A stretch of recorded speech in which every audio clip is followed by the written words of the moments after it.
So after much anticipation, we're finally here. The 2024 Paris Olympics officially on the way following a grand opening ceremony at the River Seine. Our Paris Games analyst, Anil Roberts, watched it all, and he joins us in studio to analyze the latest occurrences in the City of Love. Welcome to the Zone, Anil. What impressed you most about the opening ceremony today? Thank you, Lance and Mariah. It was fantastic. I mean, the creativity, the artistry, it was Paris, it was French. The brilliance and the thoughtfulness of having the athletes sail down the Seine was original, creative. The way they link the old Paris, the history, the wars, the diversity across the board was incredible. The mixing of great athletes, Olympic champions, everybody across the board was exceptional. I hope we are hearing. Yeah. Yes. So. Well, we're going to get back to you, Anil, Yes. because we just want to sort out your Check out audio, the which audio, is yeah. a little bit stuttering at the moment.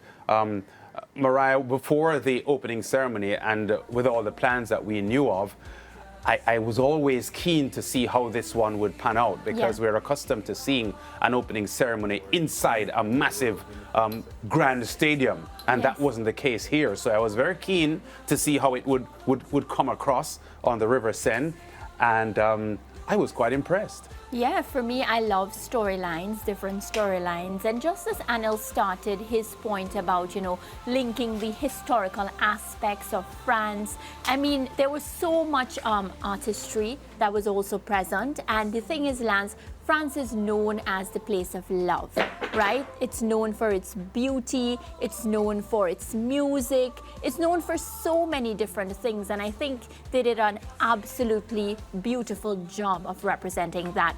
He spoke about the way in which they introduced the athletes through the River Seine.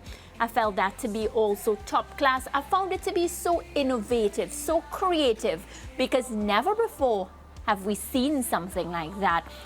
I got goosebumps, as I said at the top of the show, seeing my country, sweet, sweet Trinidad and Tobago, cross the River Seine. I always say I have a special love for Jamaica as well. So when I saw the Jamaicans going across and the entire Caribbean. So Adil, you were making that point before we got a little technical difficulty with your mic. So continue that discussion about, what really stood out for you on this opening day. Yes, I look forward to the real competition, but seeing the artistry and the pride of a country come out in the opening ceremony was tremendous. The athletes coming down the Seine, giving all Parisians an opportunity to see the teams on their own timing without having to crowd into a stadium, without having to have a ticket and go through long lines. It was tremendous. The history of Paris, the history of Europe shone through, and it really was fascinating. Now, there are lots of positives. I mean, in the rain, for them to do that. Now, as a coach, I was not enjoying watching athletes be rained upon for 4 hours and having been there 2 hours before. That in that village, there are going to be a lot of people with the cold. They better have a lot of Panadol, make sure they take legal things, and be very careful, because remember, it's about performance. And when you get soaked down in that rain for 4 or 5 hours, while it looked beautiful, as a coach, I would not want my athletes to be there. But as a swimming coach, they would not have been there, because swimming starts tomorrow morning. Yes. What was upsetting to me, and there's always something. Yeah. The Olympics, the IOC, comes down on individual athletes and so on about political messages and philosophical messaging and so on. From way back in 1968, when Tommy Smith and John Carlos raised their gloved fists to protest their country, the USA, with the civil rights and the treatment of black people in especially the southern states of the USA. The IOC frowns upon that, but throughout the 4-hour ceremony, I saw some highly charged political messages that I think it's a bit hypocritical. If you are telling the athletes to stay to competition, to stay away from politics, to stay away from issues that may cause or be controversial, then you as the body have to do the same. What were the messages that you saw? If you look at it, there were some serious messages that I may not personally agree with. Everybody's entitled to their opinion.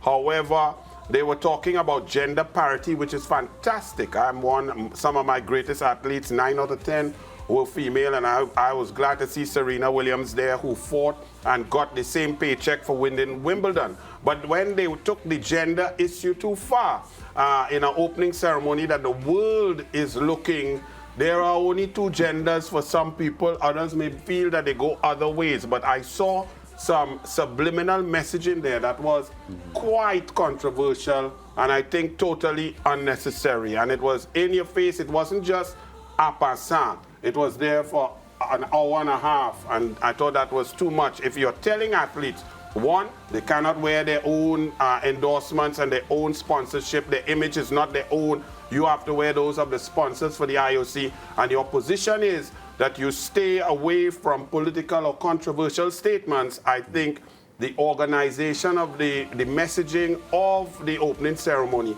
should not have gone down that road.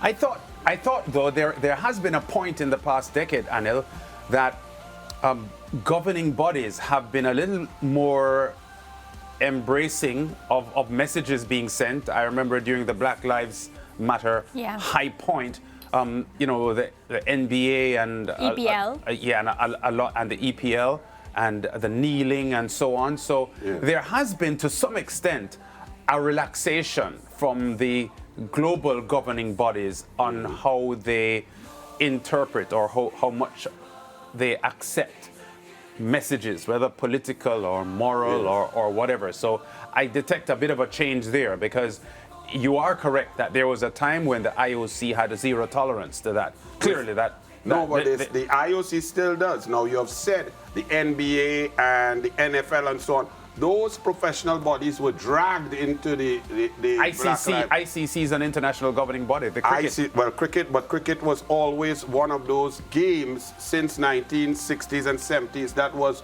leading, because the West Indies team was the greatest team, and you brought racial equality and supremacy through the sport. So they did not have to be dragged there. The West Indies showed them the brilliance, the amazing teams. But when you see that the IOC still says, you see Black Lives Matter, when we saw it recently 3 years ago after a gentleman was mercilessly killed in the streets of the USA. However, Black lives were mattering from way back from the 40s, 50s, 60s, and the IOC came down. If you listen to the interviews with Tommy Smith and John Carlos, and what I'm saying is, if I did not see an opening ceremony in 1972 or 1976 or 1980 in Russia that was boycotted that said, Black Lives Matter, give me an hour and a half of black brilliance, black artistry, black religion, black music. If I didn't see that, then I don't want to see an hour and a half of something else because of somebody's agenda, which has the world really split down the middle. Yes, we all believe in live and let live and respect and so on. We believe in that. But there are some ways that they're going down a road that you're trying to force upon people, things that they may not, that do not have the universal acceptance as Black Lives Matter, as civil rights matter, as equality of opportunity. You know, so I just thought that was very interesting. It was overdone. And if you go back and look at it, that's just my opinion. Everybody is entitled to their opinion, right? But I thought it was fantastic. The Olympics, I love how the balloon went up, the heat, the athletes, all the gold medalists there from France. Even respecting Nadal, who's Spanish, but he's won 13 French Opens. They have sort of adopted him. It was brilliant overall. Yeah, I love the passing of the Olympic torch. I found that to be really, really touching as well. And as you spoke about Nadal. So we're getting ready for Paris 2024. The curtains are already up. I saw Celine Dion. You didn't even comment on her. Well, Lady Gaga was there too. I don't know if you follow her. Like her music. I like her music. Well, I like Lady Gaga. I think she did the halftime show in a Super Bowl, so yes. But Celine Dion was very interesting. She looked very healthy. She was phenomenal. Her voice is incredible. Of course, there were rumors all abounding across social media of how drastically ill she was. She did a powerful performance. She had been in recent years. She has been gravely ill. So it was really a pleasure to see her resplendent today, and her voice as great as it has always been. So that for me was one of the high points today, to see Celine Dion back in performance and looking splendid and think sounding splendid. You mentioned that to me before the Olympics, that you couldn't miss that because of her. Lance is a singing man as well, for those of you that don't know. He sings really, really well, a backup job, if you may ask me. Well, that's why we like SportsMax Zone, because it's balanced, because he could sing well and I was thrown out of choir at 7 years old. And I can dance. So we have a full team. Talk to me about what you saw, though, from the Caribbean athletes as they paraded. We just saw a shot there with the Bahamians, yes, looking really, really happy. Their sports minister, Mario Boleg, said to the media in Nassau in the past couple of days that he expects at least 2 or 3 medals. We know that Shone Miller-Weibo has an injury issue, so she may not be at her best, having won back-to-back 400-meter titles. But we know that the Bahamians, per capita, are the most successful country in the history of the Olympic Games, most successful medal-winning country based on their population. So it was great to see them and the rest of the Caribbean athletes enjoying the moment. Well, definitely. With the opening ceremony, I am always in a quandary. So while I love it, I love to see the Ghana, I love to see the flags and so on. For track athletes, I'm happy for you because you have 8 days to go before your competition. Yeah. I was kind of sad to see some swimmers out there in the opening ceremony getting wet for hours at end, 5 hours when they have to swim. The Jamaican flag bearer is a swimmer. Yeah, right, well, you know, as a coach, with all due respect, if you're swimming, you weren't going to be carrying any flag in the opening ceremony like that because we are tapering down there.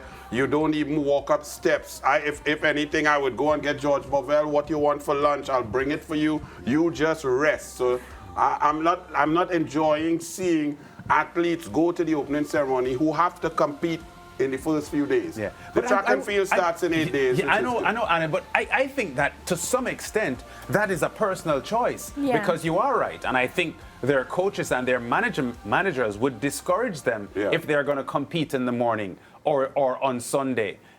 From being at this lengthy ceremony because they are on their feet for long periods and so on. But I think there are times where I think some of the athletes actually want to do it. That's what I'm going to say. I think it's a moment. Remember, Olympic comes every 4 years and people prepare, they wait for this. Yes, well, moment. If you prepare, it's what you're preparing for. If you're preparing to try and get up on a podium, to make a final, to win, there's no moment to go and see music and singing and get wet in the rain. So why can't we do both, Coach? Because when you go to that aspect, when you've worked for a quadrennial, 4 years, when you've put in the miles, coming down to this point, you go into a period called a taper period, which may last between 42 days down to the end, where you reduce your training, where you just do enough to maintain your power, your strength, where you sleep more, you get your REM sleep, you create growth hormone in your body, you don't overdo, you don't stay awake, you hydrate.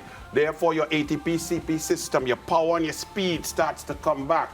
This is why this guy, Noah Lyles, looked very deadly in London just last week because he came out of the blocks, ran comfortably, finished strong at 980.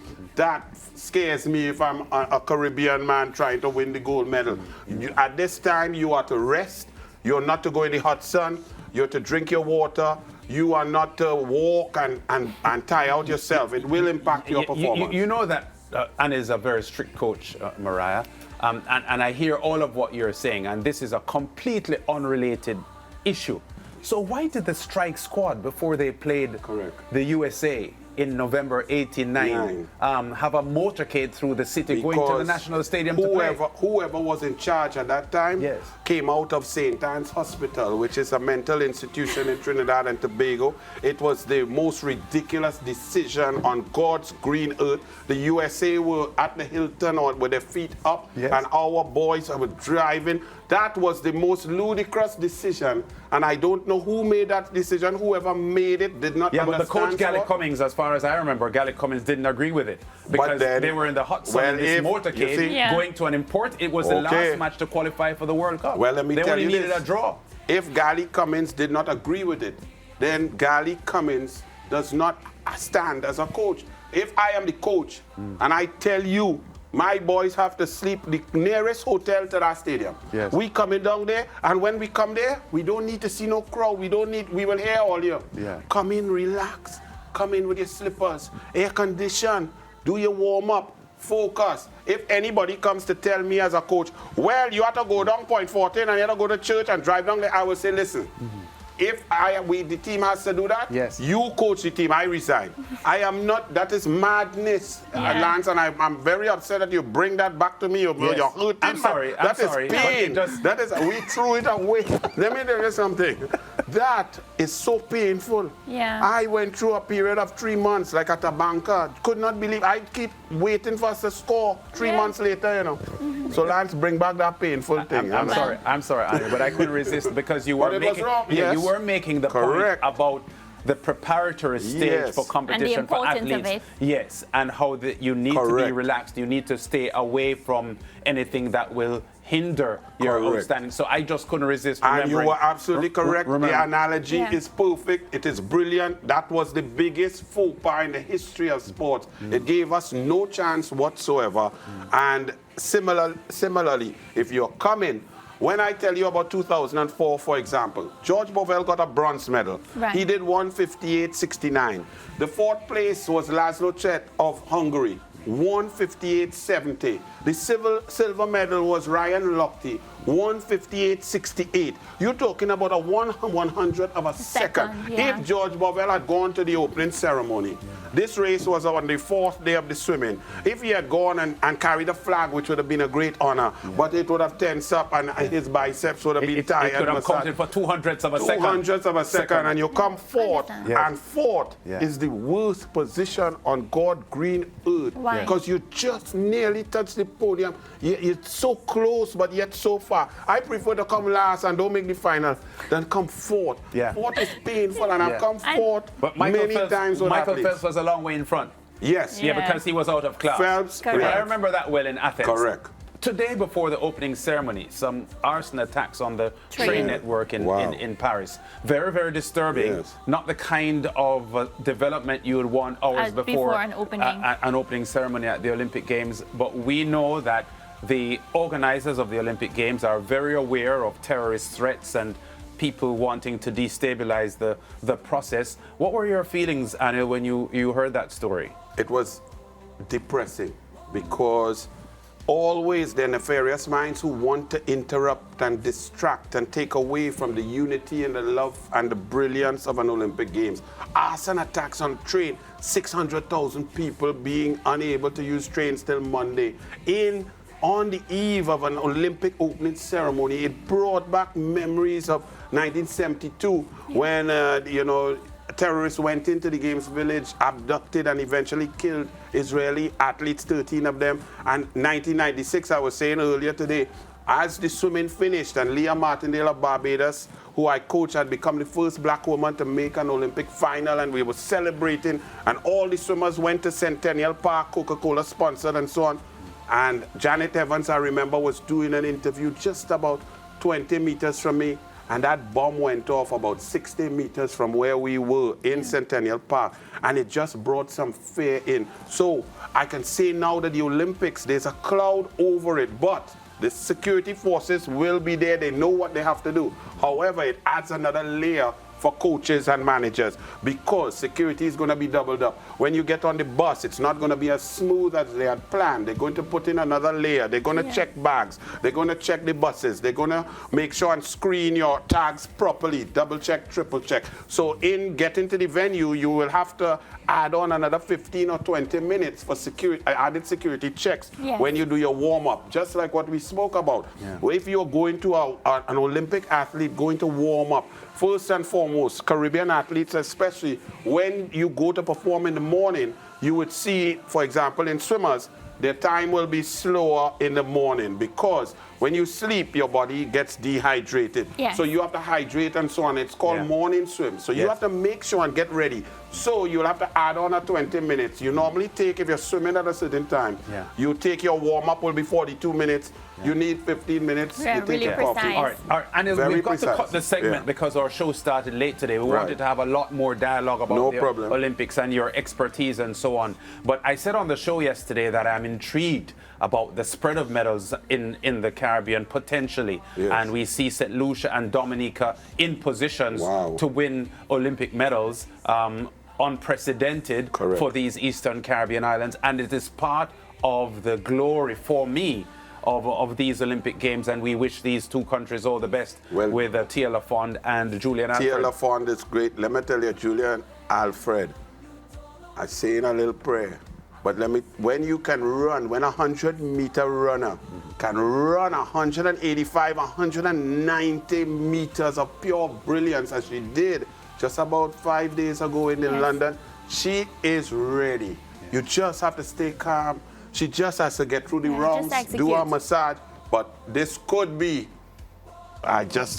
she's ready. Julian Alfred is ready. St. Lucia, y'all get ready. Dominica, get ready. Jamaica is always ready. Bahamas. And I know you're in opposition in TNT at the moment, so I don't want you to use this platform now to kill the present administration. But TNT were medalless at the last Olympic Games in Tokyo for the first time since 1992. So unfamiliar territory for TNT to not be winning medals at the Olympics. Disappointing. Well, it's disappointing. I don't need this forum to do that. I'll do that at home. However, we have Jareem Richards looked great in that 400 from the outside. I mean, the British guy went 43.74, but Jareem went a brilliant time that reminded me of Ian Morris back in 1992 when he came fourth with Quincy Watts winning the gold medal. Same fourth that you're talking about. Same fourth. Painful fourth, but not only that, Ian Morris fourth, and you all go back and Google it. Look at the final bend. He doubted himself for just a moment, Mariah, because Quincy Watts went out in the first 200 blasting, and everybody else followed Quincy except Ian Morris. Ian Morris ran his race to perfection, but one fleeting moment of doubt where he looked to his right when he should have been accelerating, that made him fourth instead of silver. Had he continued to run his race and accelerated there, because halfway down the home stretch, he realized, wait, these guys are coming back to me. And then he kicked down and he came fourth. So this shows you that you really have to focus. I think Jareem Richards looks good. Keshawn Walcott has recovered from surgery. So even though the team is small, we're trying to be like Jamaica. We're trying to be Talawa. So I am very positive. Our athletes always go out there with the red, white, and black and give their best. So I look forward to getting in the finals first. We talk about medals after. Yeah, agreed. Yeah, let's make the finals, Daniel. Yeah, break time. We've got to wrap this segment now. We still have a lot more to come on the SportsMax Zone. Check with us on the other side of the break.